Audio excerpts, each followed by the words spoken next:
সোমবার ছিল আমাদের বিরিয়ানির ফিস্টি, তাই আমরা চলে গিয়েছিলাম দোকান করতে পাড়ার একটা দোকানে। এই যে টুনি আসছে, ও মুখটা দেখাতে চাইছে না এখন। আর এই যে আমি, টুনি আর রুবি তিনজনে মিলে দোকান করতে গিয়েছিলাম। আর এই যে আমি আর ওরা দুজনে ঘরে এসে দেখে নিচ্ছিল সব কিছু ঠিকঠাক আছে কিনা। আর এই যে এটা হচ্ছে বিকেলবেলা, আমি আর চৈতি গিয়েছিলাম মাংস কিনতে। এসে আমরা মাংসটাকে ভালো করে ধুয়ে ম্যারিনেট করে নিলাম। আর এখানে রুবি ফোনে দেখছিল বিরিয়ানির রেসিপি। তারপর আমি আর টুনি মিলে দোকান থেকে এসে টুনি আলুগুলো ভেজে নিল।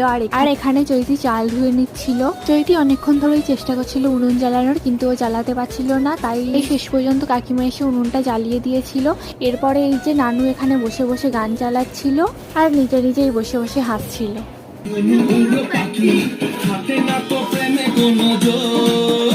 তারপরে কিছু টাকা মেজেছিল, সেটার কফি কিনে আনা হয়েছিল। এই যে টুনি কফি বানিয়ে নিল। আর তার সাথে ছিল গরম গরম বেগুনি। আর আমাদের মধ্যে চলে এসেছিল আর একটা ছোট্ট পার্টনার, আর চৈতি আর নানু রিভিউ দিচ্ছিল টুনির কফির। এই যে এখানে একজন নিউ মেম্বার চলে এসেছে। টুনি কেমন কফি বানিয়েছে রিভিউ দে। খুব ভালো, খুব টেস্টি। কিরকম কফি বানিয়েছে। তারপরে বাসন মাজতে গিয়ে টুনি আর চৈতি মারামারি শুরু করে দিয়েছিল। তারপরে আবার এসে দুজনে মিলে হাত ধরে একসাথে নাচ করছিল।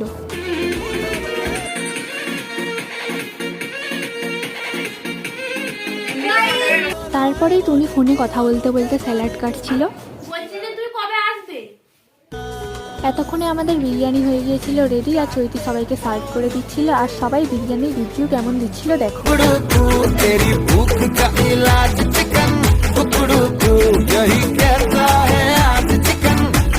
তারপরে শেষে আমরা স্প্রাইট খেয়ে সবাইকে টাটা বাই বাই করে বাড়ি চলে এলাম। সোমবার ছিল আমাদের বিরিয়ানির ফিস্টি, তাই আমরা চলে গিয়েছিলাম দোকান করতে পাড়ার একটা দোকানে। এই যে টুনি আসছে, ও মুখটা দেখাতে চাইছে না এখন। আর এই যে আমি, টুনি আর রুবি তিনজনে মিলে দোকান করতে গিয়েছিলাম। আর এই যে আমি আর ওরা দুজনে ঘরে এসে দেখে নিচ্ছিল সব কিছু ঠিকঠাক আছে কিনা। আর এই যে এটা হচ্ছে বিকেলবেলা, আমি আর চৈতি গিয়েছিলাম মাংস কিনতে। এসে আমরা মাংসটাকে ভালো করে ধুয়ে ম্যারিনেট করে নিলাম। আর এখানে রুবি ফোনে দেখছিল বিরিয়ানির রেসিপি। তারপর আমি আর টুনি মিলে দোকান থেকে এসে টুনি আলুগুলো ভেজে নিল। আর এখানে চৈতি চাল ধুয়ে নিচ্ছিল। চৈতি অনেকক্ষণ ধরেই চেষ্টা করছিল উনুন জ্বালানোর, কিন্তু ও জ্বালাতে পারছিল না। তাই শেষ পর্যন্ত কাকিমা এসে উনুনটা জ্বালিয়ে দিয়েছিল। এরপরে এই যে নানু এখানে বসে বসে গান চালাচ্ছিল আর নিজে নিজেই বসে বসে হাসছিল।